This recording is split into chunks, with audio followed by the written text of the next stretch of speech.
कल्पधाम builders एवं developers की शानदार पेशकश। सागर शहर के बीचों बीच सर्व सुविधा युक्त आवासीय कॉलोनियां।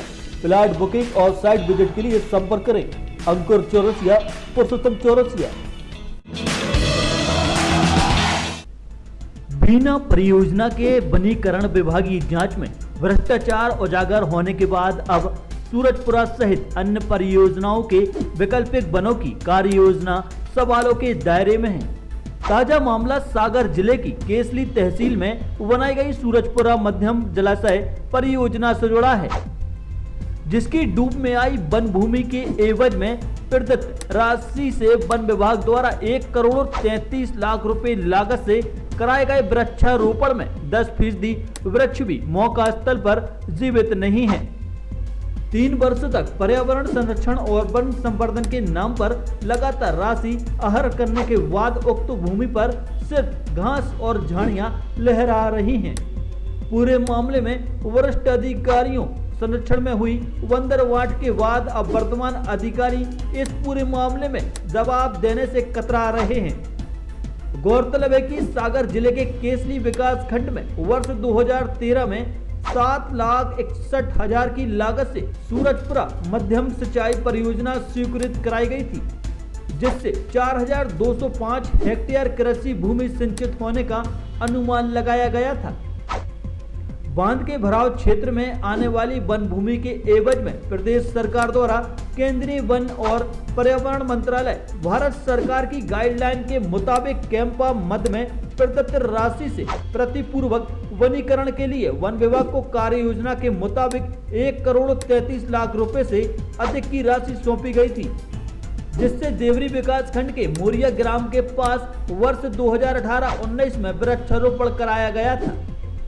3 वर्षों की इस कार्य योजना वाले वनीकरण कार्यक्रम में दक्षिण वन मंडल के देवरी वन परिक्षेत्र द्वारा योजना के द्वितीय वर्ष में 40,000 और तृतीय वर्ष में 8,000 मिश्रित प्रजाति के पौधे रोपे गए थे। दिसंबर 2020 में कार्य योजना की अवधि पूर्ण हो चुकी है। विभाग द्वारा अब तक कराए गए कार्य में झाड़ियों की सफाई, फेंसिंग निर्माण, वृक्षारोपण, मिट्टी परिवहन, निदाई, गुड़ाई, सिंचाई, कीटनाशक छिड़काव और चौकीदार सहित अन्य मदों में भारी भरकम राशि खर्च किए जाने के बाद भी उक्त भूमि पर घास और झाड़ियां लहरा रही हैं। मौका स्थल पर वृक्षारोपण में दर्शाए गए 10% पौधे भी जीवित नहीं हैं। ऐसी स्थिति में पर्यावरण संरक्षण एवं वन संवर्धन के लिए खर्च किए गए यह व्यापक राशि कहां गायब हो गई, यह अब जांच का विषय है।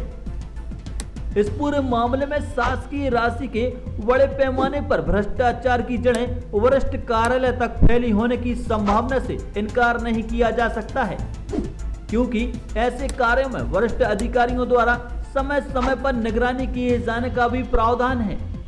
साथ ही कार्य का मूल्यांकन, वित्तीय आहरण, स्वीकृति भी उनके द्वारा ही की जाती है। इतना ही नहीं, प्रतिपूर्वक वनीकरण के इस कार्य में भारी गड़बड़ी की गई है।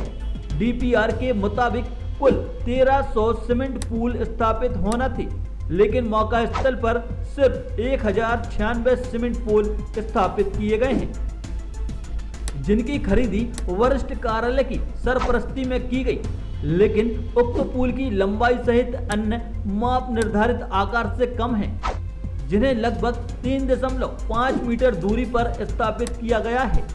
इस कार्य में लगभग 200 सीमेंट पुल गायब हैं, जिनके लिए प्रयुक्त होने वाली निर्माण सामग्री, तार, चेन लिंक, फेंसिंग सहित मजदूरी व्यय में हेरफेर किया गया है।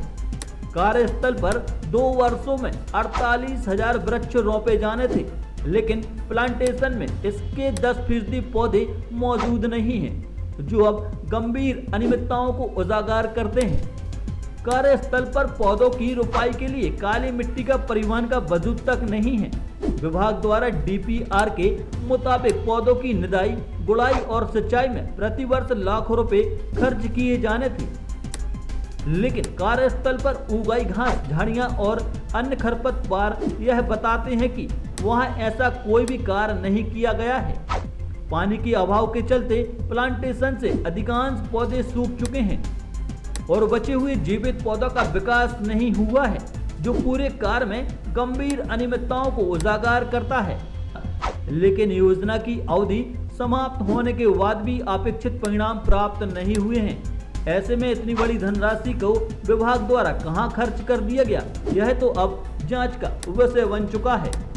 लिहाजा वन विभाग के अधिकारी इस पूरे मामले में कुछ भी बोल पाने से कतरा रहे हैं, क्योंकि इस मामले में हेर फेर तो किया गया है और शायद यही वजह है कि अब अधिकारी अपना मुंह छुपाते फिर रहे हैं।